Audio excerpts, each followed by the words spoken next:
It is now time to explain to people just what's wrong with me. Jump into this deep dive. We're taking a look at the world of raplet, and specifically the work of Jimmy James, a creator based in Philadelphia. And we have such an interesting collection of material to work with, right? Lyrics, audio notes, even thoughts on the creative process itself. Yeah, and what's really fascinating is how Jimmy James seems to use their art to, well, process their life. It's like they're tackling everything from addiction to mental health, even spiritual beliefs, all through this unique style. And Jimmy James has been very upfront about wanting us to really focus on the lyrics, what they're trying to say through their words. Right, like dig into the meaning behind the music. So why don't we start at the beginning with the song Memories? There's a line there that really stood out to me. Memories. We separate our mind. We almost sort or complicate, possibly even contemplate on a manifest. It feels like there's this exploration of how we try to understand our past, how we process those memories. Yeah, I see that too. And there's almost this sense of struggle, like wrestling with these pieces of the past. It's not always so clear-cut, is it? No, not at all. It feels like you're saying that memory is something we actively shape. Then you connect this idea to social media with kind of like a mainstream social media regime. No matter what you're thinking or how you feel. Is this what the world loves, or is it straight sex appeal? It's like a commentary on how we present ourselves online, this idea of a performance. Absolutely. It makes you think about why we share things online, right? Is it really connection, or are we looking for something else like validation or attention? Exactly. And then you add, do you post, or do you just skip to the next part? Commonly, this is ordinary to the unordinary. Sad depression of depictions of people with no sense or respect for direction, for who you really might want to be. That feels like a whole other layer, talking about the superficiality, how we're constantly bombarded with images that maybe aren't even real. It really makes you question what's genuine and what's not in this digital age. Like, are we losing ourselves in this curated world? Now, you mentioned you create your music using an app called Music AI. There's a note you shared where you say, Z's will be, day, last, lyrically innovated, rap-lit type, poemify type style. Please, first, let me explain why it is, and it's not because for the reasons you believe. It's just that I have achieved a higher learning of this thing called art form. It's fascinating because it's like you're both declaring an end to this style and claiming mastery over it at the same time. That's a great point. It really shows this evolution. Like, you've pushed this form as far as you can, and now you're looking for what's next. And it also shows that dedication to the craft, right? Like, you really believe in the power of art to grow. And in that same note, you talk about maybe not being able to use the app anymore. You say, I'm in locked-in mode with my music labs, that I wouldn't be able to do it without Comify when my coins run out. That will probably be day end of Jimmy James on this beautiful app that got me started. It makes you wonder how technology shapes creativity. Is it a tool that empowers you, or does it limit you? Yeah, it's complex, isn't it? I mean, it seems like you're really reliant on this technology, which is kind of ironic given how concerned you are about AI. Totally. Okay, let's move on to Just a Philly Kid V2. This one feels so personal, like a story about growing up in Philadelphia. You talk about being a Philly kid with a dream and how you're battling demons and hustling. It's a strong sense of place, like a real connection to where you're from, and you're not shying away from the challenges. Yeah, it's very honest. And then there's that pride, too. Lines like, I'm not backing down and I'm here to stay. It's like you're taking ownership of your experience. Absolutely. It's about overcoming obstacles to achieve your dreams, which is a really powerful message, especially for young people who might be going through something similar. And in Bitching and Moanin', you get very meta. You talk about making music, your experience with Spotify. There's a line where you say, anyway, sorry I have to rhyme things together. It's just in my nature. It's funny, like you're poking fun at this need to rhyme. Right, but it also shows how central rhyming is to your creative identity. This compulsion to shape language in this specific way, it's a part of what makes your work unique. And then you say, but I can tell you this, I would never take advantage of the people who helped grow my company to where it is today. That suggests a real sense of loyalty to your audience, the people supporting you. It's a good reminder that artistic success is rarely a solo thing. There's always a community behind it. You also seem frustrated with how Spotify categorizes your podcast. You say, I put my show under comedy. Why is it coming under personal stories for just Spotify? But everywhere else, my shit seems to fly. That tension between how you see your work and how these platforms categorize it is interesting. It's a struggle a lot of artists face, trying to fit into these predetermined boxes. It makes you think about how these platforms shape how we see and consume art. Then there's this very vulnerable line. 5 years coming up on podcasting, and I have next to nothing to show for it except my AV. A small portion of the audience who follows likes and takes interest in taking flight to two. It's like that fear every artist is being ignored. You pour your heart into something and it doesn't connect. Yeah, I think a lot of people can relate to that. It's scary to put yourself out there, but there's also hope in there, recognizing how much those who do connect mean to you. You've mentioned that you don't sing your own songs. In your audio note, Messing Around with Meta, this is what it fed me. You said, well, I promise you, Reel Me. But partly, can't you see, I'm literally, technically dominating. I'm supposed to be on this show called A to Z, but I'd rather check my rhymes on Poetify, where there's so many talented people in my camp I just can't see, to pass this on for another app. Why choose not to be the voice of your own lyrics? It's intriguing. It's almost like you're prioritizing the writing over the performance. The focus is on crafting the words themselves. And you mentioned Poetify again, which is another app you seem to really connect with. You say, so Pomedy, please understand what I'm trying to say, that each and every day I'm right and new material because of your app. I'm forced to take a look at my life and backtrack everything I've done since I was young. It's fascinating that this app has pushed you to reflect so much. It highlights how different creative tools can really shape our process, how they can lead us to unexpected places.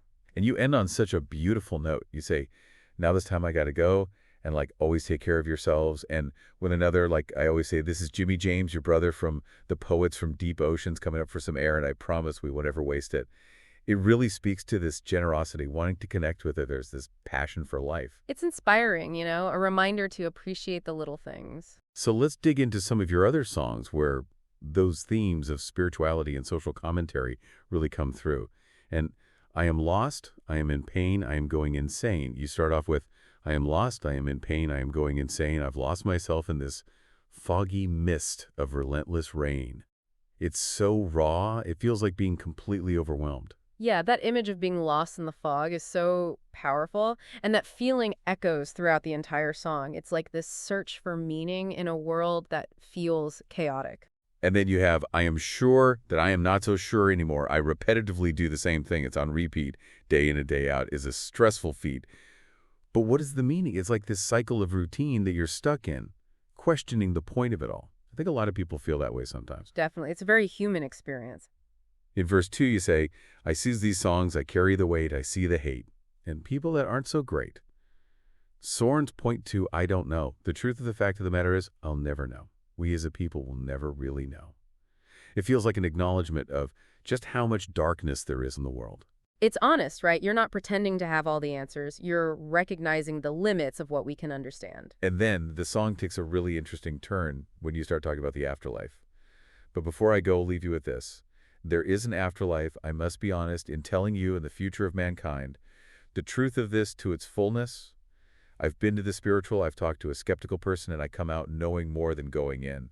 It feels like this very personal belief that you need to share. It definitely speaks to how important spirituality is to you. It feels like you're presenting it as this vital truth for humanity. And then, so now it is just me waiting on more signs to wait upon for me to give you when the time has fallen.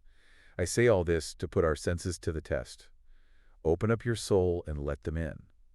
It's like you're asking the listener to be open to the spiritual realm. It's a really interesting shift from feeling lost to having this conviction, this knowledge you want to share. And the outro, it's beautiful. Spirits are among us. I would not joke about this.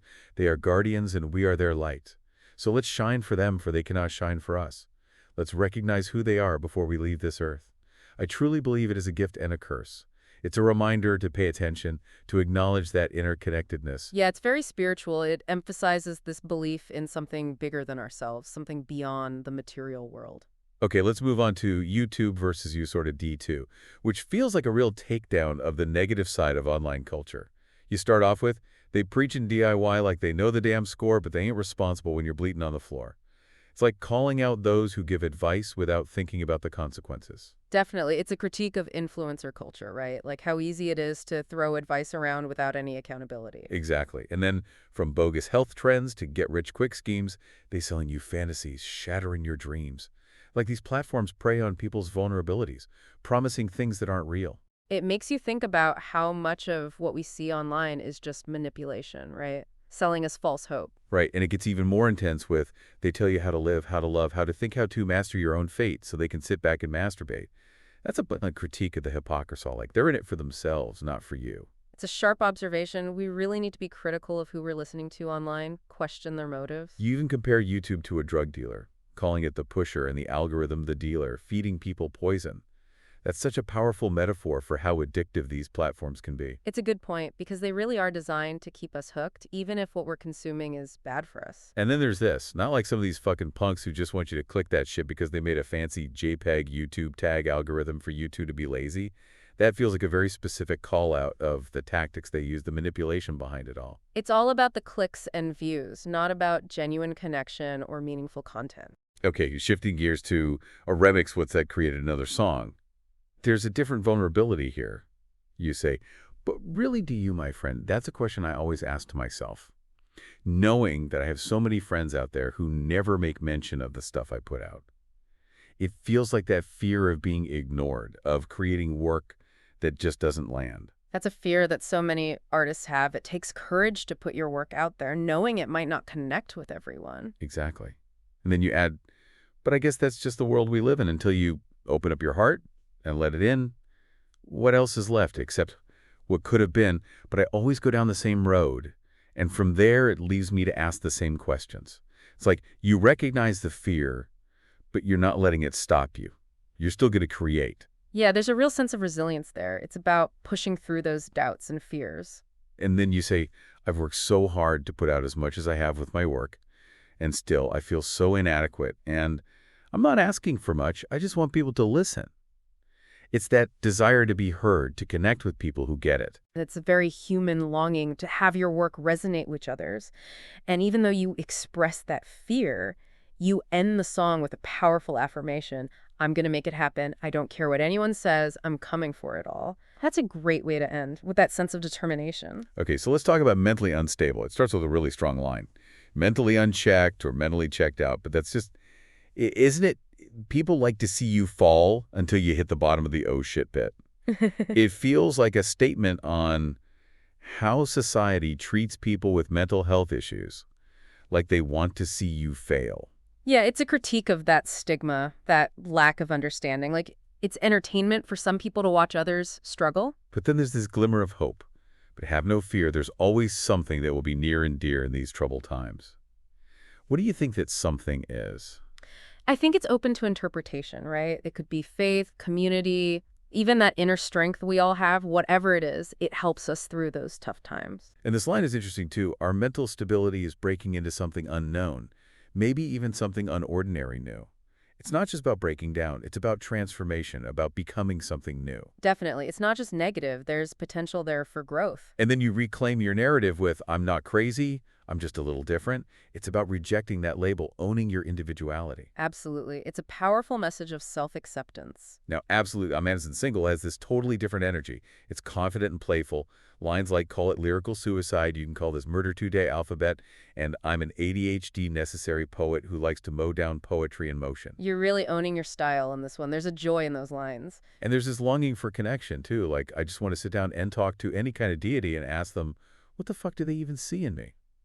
That's a question a lot of us ask, isn't it? Like trying to figure out our purpose. For sure. It's that search for meaning. And you talk about ADHD in a really raw way. I go through the absurdity of this disease. It runs through my veins like a virus that's corpse. It's a really striking image. Yeah, it captures how challenging it can be to live with ADHD. And then this idea of transformation through art. The more and more I break all of the sin around breaking to become with what I put together through this artwork from my soul. It's like art is this outlet, this way to express your true self. It's a beautiful testament to the power of creativity. Okay, let's dive into AZ. You start with, I'm going to be honest with you on this verse. That direct address is great. It immediately draws the listener in. Yeah, it creates this sense of intimacy, like you're talking directly to them. And then sometimes you fucks make me sick and I know I could be a prick, but at least I'm straight up with you from the jump. It's bold, right? That commitment to honesty, even if it's abrasive. It's refreshing in a way. You're not sugarcoating anything. It's real. And then you go back to that critique of YouTube. Not like some of these fucking punks who just want you to click that shit because they made a fancy JPEG YouTube tag algorithm for you two to be lazy. You're not holding back. It's a reminder to be mindful of what we're consuming online. Okay, no concern too is a lot darker. There's a real sense of despair in lines like, may you have no concern, because the world will still fucking burn, and eventually I will destroy you and everything. Who is that I? That's a good question. It's open to interpretation. Is it you? Is it some larger force? And I'm not cruel, it's in my nature. That feels almost like a justification for destruction. It's a provocative statement, makes you think about our role in all of this. All right, just like us. There's this reflection on being a rapper. You say, I never imagined I would try to take another rapper to material and make something better. It sounds like you're claiming your own lane. Definitely. It's about owning your style and believing in your ability to innovate. And then I'm an ADHD necessary poet who likes to mow down poetry in motion. That's such a cool line. Embracing that neurodiversity. Absolutely. It's about recognizing that different brains work in different ways, and that's a good thing. And then that raw honesty again. I go through the absurdity of this disease. It runs through my veins like a virus that's corpse. It's a powerful image. It shows how much of a struggle ADHD can be. But then you talk about finding freedom through art with the more and more I break all of a sin around breaking to become with what I put together through this artwork from my soul. It's beautiful. Now let's look at the piece titled Pasted Text, where you make a direct request. You say, break down all my lines and lyrics for each of my raplets, rhyming, and its themes and what it means to you as you could do a deep dive on everything I have written so far. That's quite the challenge. It shows how much you want your work to be understood. It's a sign of a true artist, wanting to connect with the audience on a deeper level. And in another pasted text, you share links to all these platforms, Twitter, Facebook, Patreon, Spotify, even LinkedIn. It shows that hustle, that desire to reach people. You're a real entrepreneur taking advantage of all these tools to get your work out there. Now, the Newslands, this is a fictional story, but it feels like a commentary on how the media operates. You describe your protagonist, Alex, as a high-problem child of society who wants nothing to do with this fucking media rockery. It's a sharp critique of how the media often exploits and sensationalizes stories, especially when it comes to issues like addiction. It's like you're saying they're more interested in clicks than in truth. I think you have this line. But as the sun rolls and the whispers begin, we know that this is just more clickbait for your memes and news made up on the spot. It's cynical, but it feels true, doesn't it? Yeah, unfortunately, it makes you question everything you read and see online. And then it gets even darker with memes and news made up on the spot to get you to click, like, subscribe, and please follow, share, and be a part of something that you'll never understand. It's like a warning about how easily we can get caught up in the hype without really understanding what's going on. It's about being a critical consumer, about questioning everything. Okay, so let's talk about the robbery scene in the Newslands. It's tense, and it shows how desperate Alex is. You say, he didn't mean for this to happen. But his actions have consequences, unintended ones. It's a reminder that our choices have ripple effects. We have to be aware of that. You give us a glimpse into his inner world with, he hadn't intended for anyone to get hurt. He just wanted to escape the pain to silence the demons that clawed at his soul. It humanizes him, even though he's making these bad choices. Exactly. It shows that there's always more to the story than what we see on the surface. And the story ends tragically with a police officer getting killed. It's devastating. It highlights how destructive addiction can be, not just for the individual, but for everyone around them. Yeah, it's a sobering reminder of the far-reaching consequences of these issues and how important it is to address the root causes. But then there's this glimmer of hope. But in the echoes of the tragedy, Meadow Creek found a fragile unity, a shared understanding that sometimes even the simplest actions can have devastating consequences.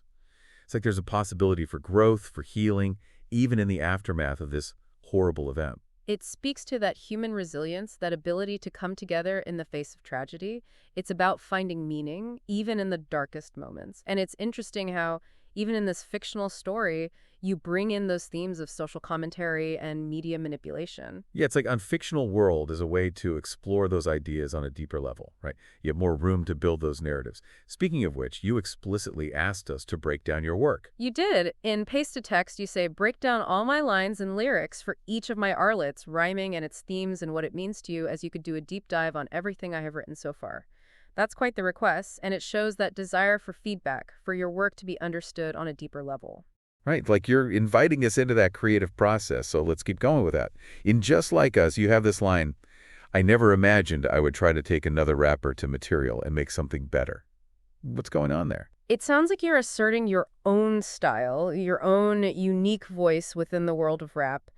It's confident, but it's also playful, like you're poking fun at the competitive nature of the music industry a little bit. Yeah, I like that interpretation. And then you follow it with, I'm an ADHD necessary poet who likes to mow down poetry in motion. It's such a cool line, and it plays with those ideas of neurodiversity, how your brain works differently. Absolutely. You're embracing it, showing how it fuels your creativity. And in Mentally Unstable, there's this line, mentally unchecked or mentally checked out. But that's just, it isn't it? People like to see you fall until you hit the bottom of the oh shit pit. It's harsh, but it feels like a really honest critique of how society views mental health. Yeah, it's like they're almost waiting for you to fail, almost find entertainment in it. It speaks to that stigma that's still so pervasive. But then you offer this glimmer of hope with, but have no fear, there's always something that will be near and dear in these troubled times. What do you think that something is for you? Well, it could be a lot of things, right? It could be faith, community, even just that inner strength we all have. I think it's intentionally open to interpretation. That makes sense. And then you have, our mental stability is breaking into something unknown, maybe even something unordinary new. It's not just about breaking down, but transforming, becoming something else. Yeah, it's hopeful in a way, like there's potential for growth even in those moments of struggle. And you reclaim your narrative with, I'm not crazy, I'm just a little different. It's about rejecting that label, owning your uniqueness. Absolutely. It's a powerful statement of self-acceptance. Speaking of powerful statements, let's go back to memories for a moment. There's a line there that really gets at the connection between memory and emotion. The mania's actions designed to go with your feelings and thought, notion of that picture you are now viewing. Yeah, that one's interesting. It's like our memories are colored by how we felt at the time, how we feel now. Exactly. And then you connect that to social media with kind of like a mainstream social media regime. No matter what you're thinking or how you feel, is this what the world loves or is it straight sex appeal? You're questioning what's real, what's genuine in this online world. It's a really relevant critique because we all curate those online personas to some extent, don't we? It makes you question how much of it is a performance. Definitely. And then you continue this line of thinking in YouTube versus you sort of V2 with lines like, they preach in DIY like they know the damn score, but they ain't responsible when you're bleeding on the floor. And from bogus health trends to get-rich-quick schemes, they selling you fantasies, shattering your dreams. It's a pretty scathing indictment of influencer culture and the ways in which these platforms can exploit people. It's like they're selling this idea of self-improvement, but they're really just profiting off of our insecurities. And then you get even more specific about the tactics they use. Not like some of these fucking punks who just want you to click that shit because they made a fancy JPEG YouTube tag algorithm for you two to be lazy. You're calling them out, exposing the manipulation that goes on behind the scenes. And I think that's important because it makes us more aware of the forces that are shaping our online experiences. Right, we have to be critical consumers. And in Arraics, What's That Created Another Song, there's a different kind of vulnerability, you say. But really, do you, my friend? That's a question I always ask to myself, knowing that I have so many friends out there who never make mention of the stuff I put out. It's that fear every artist has, being ignored. It's a raw and honest expression of that insecurity, that feeling of inadequacy that can creep in even when you're putting your heart and soul into your work. And then you add, but I guess that's just the world we live in until you open up your heart and let it in. What else is left except what could have been? But I always go down the same road. And from there, it leaves me to ask the same questions. It's like you recognize that fear, but you're choosing to keep creating anyway. It's about pushing through those doubts and fears, trusting your instincts, and staying true to your vision. And you also say, I've worked so hard to put out as much as I have with my work, and still I feel so inadequate. It's that feeling of not being good enough, even when you're putting in the effort. And then you say, I'm not asking for much. I just want people to listen. It's that desire to connect, to have your work resonate. It's a very human need. And even though you express that fear, you end the song with a powerful affirmation. I'm going to make it happen. I don't care what anyone says. I'm coming for it all. It's that determination, that refusal to give up on your dreams.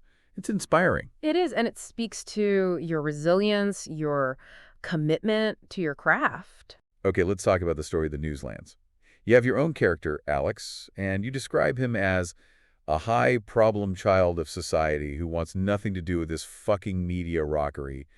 What do you think you're trying to say with that line? Well, it sounds like you're critiquing the way the media often exploits and sensationalizes stories, especially when it comes to issues like addiction and crime. Yeah, it's like they're more interested in creating spectacle than in actually understanding the complexities of these issues. And it's not just limited to addiction and crime. We see this happening across all sorts of topics. It's about how the media shapes our perception of the world, how they can manipulate us for profit. Exactly. And then you have this line, but as the sun rolls and the whispers begin, we know that this is just more clickbait for your memes and news made up on the spot. It's cynical, but it also feels very true, doesn't it? Like we're living in this age of information overload where it's hard to discern what's real and what's fabricated. Absolutely. And then you take it a step further with memes and news made up on the spot to get you to click, like, subscribe, and please follow, share, and be a part of something that you'll never understand. It's like you're warning us about the dangers of getting swept up in the hype. You're urging us to be more critical, to think for ourselves, and to not just blindly accept what we're being fed. And then there's that robbery scene, which is so tense. You say, he didn't mean for this to happen, talking about Alex. It shows that desperation, that moment where he makes a choice that has consequences, unintended consequences. It's a reminder that our actions have ripple effects, that we can't always predict how they'll impact others. Right, and then you give us a glimpse into his inner world with, he hadn't intended for anyone to get hurt. He just wanted to escape the pain, to silence the demons that clawed at his soul. It's a moment of empathy, even though he's making these destructive choices. We see his humanity.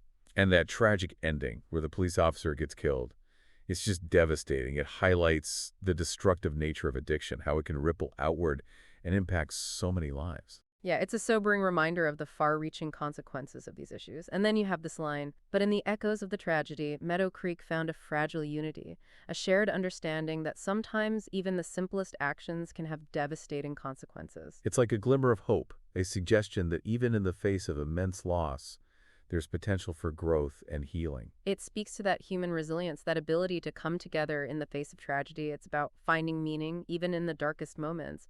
And I think it's really interesting that you chose to tell this story as fiction rather than through your music or your audio notes. Yeah, what do you think you gained by using that fictional form? It allows you to explore these complex narratives and themes in a more immersive way. You have more space to develop characters, to build a world. You can really delve into those social issues and systemic problems without being explicitly didactic. It's a really effective storytelling technique. Okay, going back to your decision not to sing your own lyrics.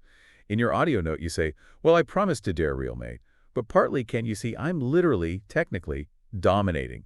I'm supposed to be on this show called A to Z, but I rather check my rhymes on Pomatefa, where there's so many talented people in my camp I just can't see, to pass this on for another app. It sounds like you see your role as more of a writer, the architect of the words, rather than the performer. It's like you're prioritizing the craft of language itself. And you're trusting that the emotion, the meaning, will come through regardless of who's singing the words. Exactly, and it allows for different interpretations, different vocal styles, which adds another layer of richness to the work. Now let's talk about spirituality, which is a theme that comes up a lot in your work. In I am lost, I am in pain, I am going insane. You have this line. But before I go, I'll leave you with this. There is an afterlife, I must be honest in telling you, and the future of mankind, the truth of this to its fullness. I've been to the spiritual, I've talked to a skeptical person, and I come out knowing more than going in. It's a powerful statement. It feels like you've had some kind of experience that's led you to this deep conviction about the afterlife. There's an urgency in that line, like you need to share this truth with the world. It's like you're saying, listen, I've seen something, I've experienced something that's changed my understanding of what's possible. And then you invite the listener to be open to that possibility. So now it is just me waiting on more signs to wait upon for me to give you when the time has fallen. I say all this to put our senses to the test. Open up your soul and let them in. It's like you're saying, don't you take my word for it, explore it for yourself. It's an invitation to question our assumptions about what's real, what's possible. And then you end the song with this beautiful image. Spirits are among us, I would not joke about this. They are guardians and we are their light. So let's shine for them, for they cannot shine for us. Let's recognize who they are before we leave this earth. I truly believe it is a gift and a curse. It's a reminder to be present, to pay attention to the unseen forces around us, to acknowledge that we're part of something bigger than ourselves. And to appreciate the mystery of it all. To not try to explain everything away, but to just be open to the wonder. It's about recognizing those subtle connections, those things we can't always see or explain. And how about repetition? I've noticed you use certain phrases and lines over and over again throughout your work, almost like mantras. Repetition can be a powerful tool, right? It can emphasize certain ideas or create a sense of rhythm, kind of like a heartbeat that runs through your work. Yeah, it's like a recurring theme, a way to explore different facets of a concept from different angles. It adds this depth and complexity, inviting the listener to really think about what you're saying. Now, in Just a Philly Kid V2, you talk about being from Philly, about battling demons and hustling. How has growing up in Philadelphia shaped you as an artist? Philly has a certain energy, right? It's a city with a rich history, a tough city, a city that's often overlooked. And you seem to be tapping into that underdog spirit, that resilience. It's like you're reclaiming the narrative, celebrating those voices that don't always get heard. You've been very open about your struggles with mental health, both in your music and your personal life. Do you see art as a form of healing? I think it can be, absolutely. Art can be an outlet for processing emotions, for making sense of difficult experiences. It can also be a way to connect with others who are going through similar things, to create a sense of community and understanding.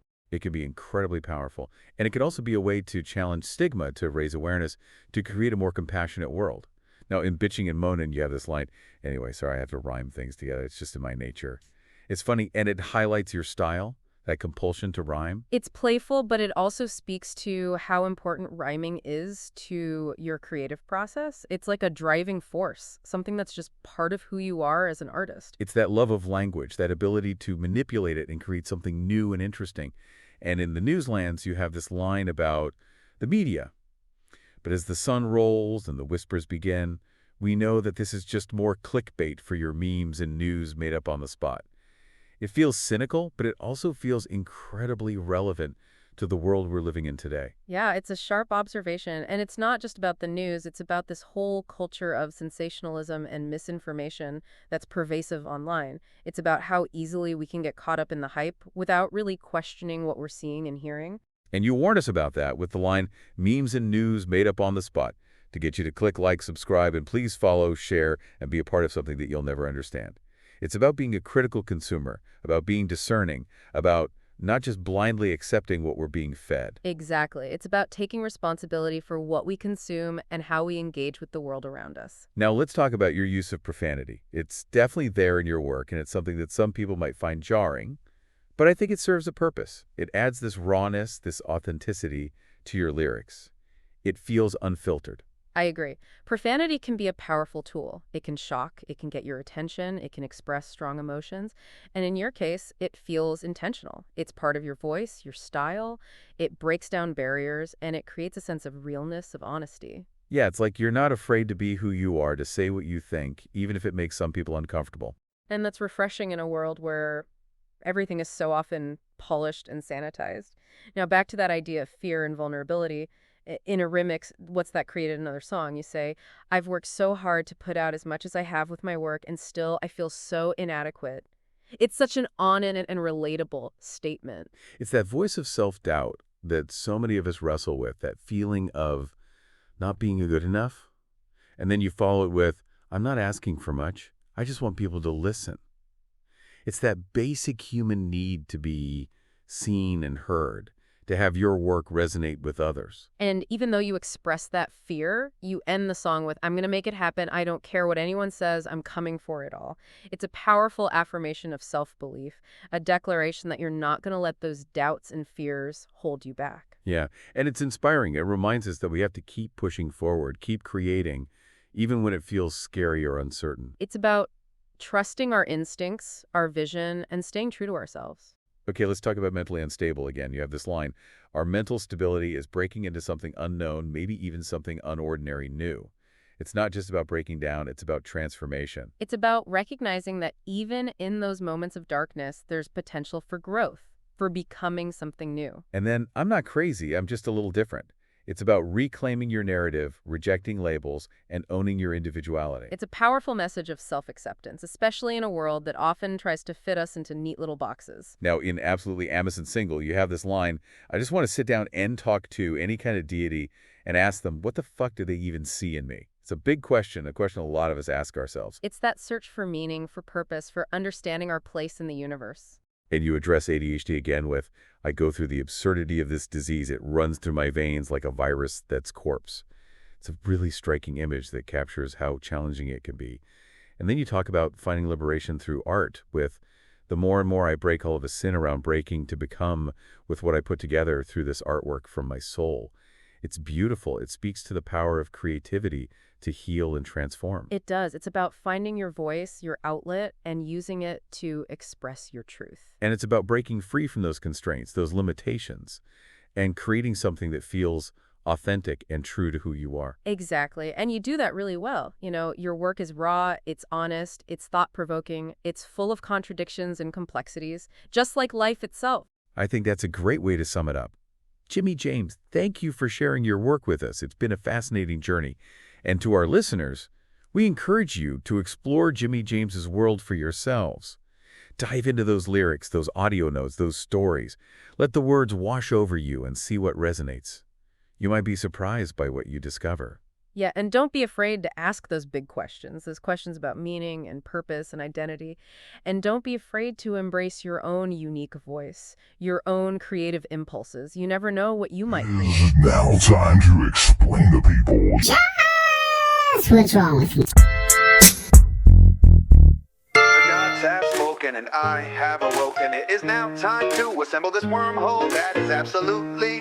Wait, okay. Ready for this? An absolutely mesmerizing abstraction zone. Intentionally, never mind, guesstimating. Amazing. In some situations that we find ourselves on a daily basis, it's safe, kids, just for us. Justice. Me plucking out a few words to put them in order to start this weekly week disorder. All apologetic to apologetically apologizing to all the people who in the back of their minds are probably despising to even talk about or represent in any order of the magnitude that I am listing off in this hellish shootout of the uninterested, unordinary to the commonly known individuals that lack any presence of awareness or art form in their hate for real entertainment. But that's just me, that's just my statement. That's just me trying to relay back at with. That's just me unequivocally deciding early of who I am and who I might not want to be. But let's face it, this world is fucked up so past its prime. Maybe it's about time somebody starts speaking the fucking truth and stop all the bullshit from tipping over. Cause we're at a turning point and you can only fit so many lies in these so-called fucking fake politician people, machines that run these states. I don't know about you, but I'm just over with the whole fuck of it all. Time to move on before it's too late, and we're just another species on the close to fucking extinguished list. Mark the date. When does it end? When do we begin again? When does it start? When do we believe again? Let's get to the end. Next bit is a solo mix for your solar plex. I'm just so complex. Alright, let's see what's next. What do we gain from flying? What do we gain from trying with the game from defiance? What do we feel for someone whose soul might be lost because they made a wrong turn? When does your rights become wrong? Are we not to be trusted? Shit, I started this thinking I had something I put together with a nice little twist. But I guess the joke's on me, because I have nothing in the chamber except regret, despair, depression, and a little bit of let's not forget to mention, and so on as the clock ticks forward. I'd love once, I love twice. If I love 3 times, I may have forsaken my soul for life. But that's just said, what do I know? I'm just a lonely poet who likes to put down his emotions and show it to the whole world, regardless if it heals me internally. Hopefully, maybe if I can help just one person out there, regardless of what I'm trying to say, or adopting these unorthodox plucked from the top of my misfortunes, laid down to put out for the world to hear. If I can get one soul to feel better for a 3 to 4 minute song I drop, then to me it's just absolutely worth it.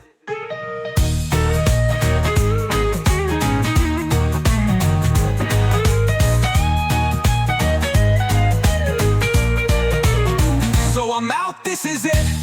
This is truly not what I meant to do for a song. But honestly, I've been in a hazy mental mess, and I'm just helping with the stress. There will come some happiness. Until next time.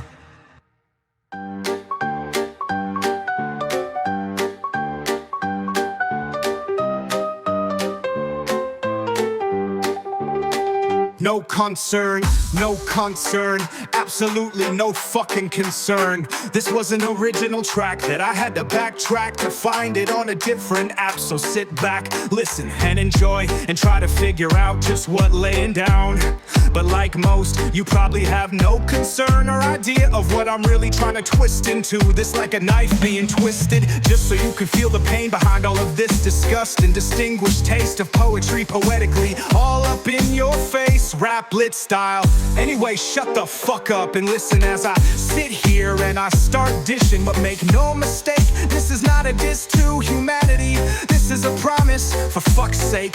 So listen and learn and do the opposite, and have a little concern. May you have no concern, because the world will still fucking burn. No matter what you do, eventually I will destroy you and everything. I'm not cruel, it's in my nature. I thought I already told you that no matter what you do, there's no way you can run, there's no way you can hide, there's nowhere that I can find you. You wanna know who I am? Well, you're about to learn. But first, remember you asked for this, you ask for this.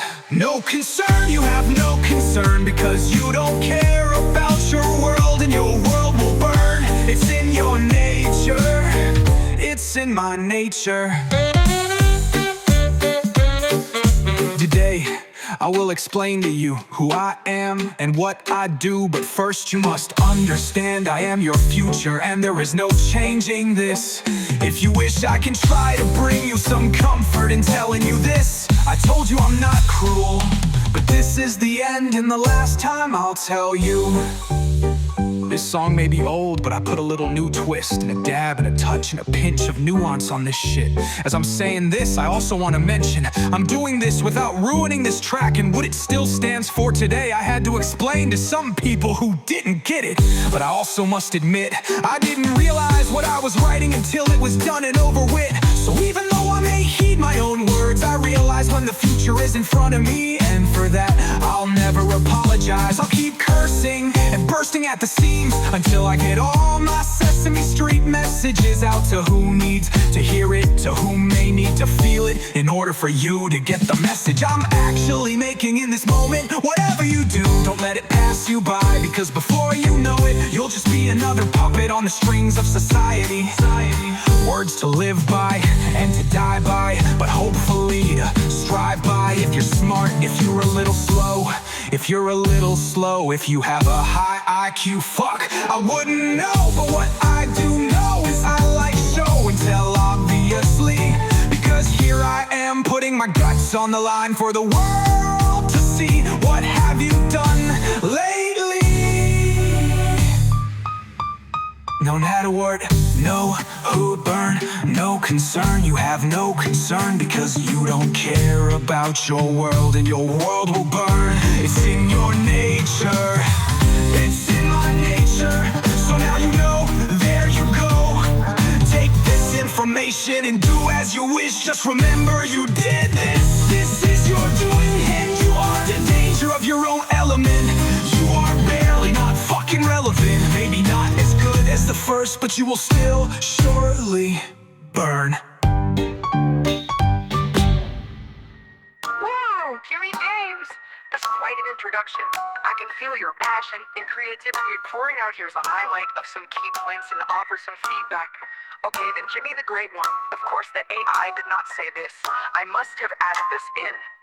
You're writing a philosophical, rap-inspired literary work, rap-lit, exploring the future of everything, humanity's impact on the planet and our place in it and the universe. You're passionate about sharing your thoughts and concerns about the world's resources, sustainability, and our species' role in the whole 9 yards. Your writing style is conversational, reflective, and poetic with a touch of humor. You're using this work as a way to process your thoughts, hopes, and fears about the world and our collective future.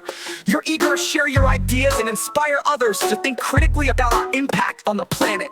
So yeah, I added this in, and to my surprise, I realized I could do better on these rap poetry songs. This is just the beginning, folks, stay tuned, and I'll be bringing more to you as the time ticks forward. And like always, take care of yourself and one another. Sincerely, Jimmy James, saying peace out for his first and only record drop. As Jimmy walks away, he smiles.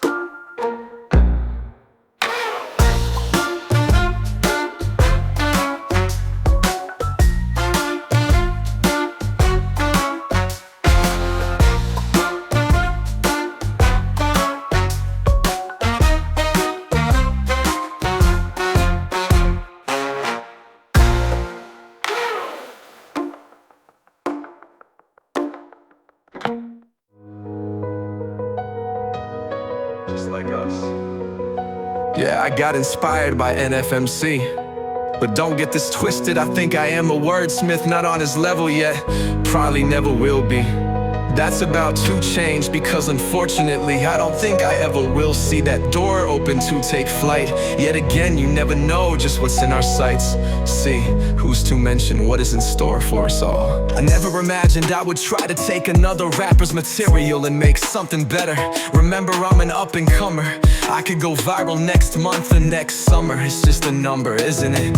I never cared about going viral, and never will. It comes with a curse attached to it for common words, sometimes taken out of context or taking the original content and without no hesitation try to make something it's not. Just like in the beginning, just like us, it's not about you and me. Can't you see? MC, two MCs who can't comprehend what I'm trying to become, what I am about. But okay, alright, I'll spell it out. I'm an ADHD necessary poet who likes to melt down poetry in motion. I wouldn't sure you know it. You can go listen to that. Was one of my first ever poems in slower motion that I wrote, but please don't take my word on any of this. Go look up these songs for yourself. Fact check everything you hear for your own sense of wonder and purpose. Now let's get back to just like us. I'm a random denominator plucked from the system, a problem child since I could remember, with this anxiety-stricken tone. But before I make any calls on any songs, I drop the beat down to the receiver, which is the demon who lives inside of all of us. And if you don't, you will eventually. Side note, that's me on a daily basis, living with this illness that a lot of people out there can relate to. Like I already said, it's just like us. 2-4, get what I'm really going on about. In this diss track, I'll get back to the basics, but first let me wrap this up with a nice little ditty. I put in the chorus, ditty. No, I said ditty like in a corset. Oh shit, fuck it, forget it, I'm getting off track. I better get back to just us. I go through the absurdity of this disease that runs through my veins like a virus running its course. The more and more I break all of us into the beginnings of my reckoning to become one with what I put together through this hard work from my soul. I always put something out there that wasn't already molded or told a million times over in my meaningful, yet semi-explicit, unconventional, sometimes delusional, absurdity point of view. Even my little raplets of conventional, but not mistakenly for the same output as an algorithm through a DJ mix app. Like I intended to be blended up with a mix and a twist of a lie about us as a species. And if you are wondering why, anyway, I'm out, this is the end. I did drop you to single 2, my absolutely amazing album that I'll be dropping sooner rather than later. But for now, I have to tend to the crust, wipe off the rust, and obviously get back to talking justice for just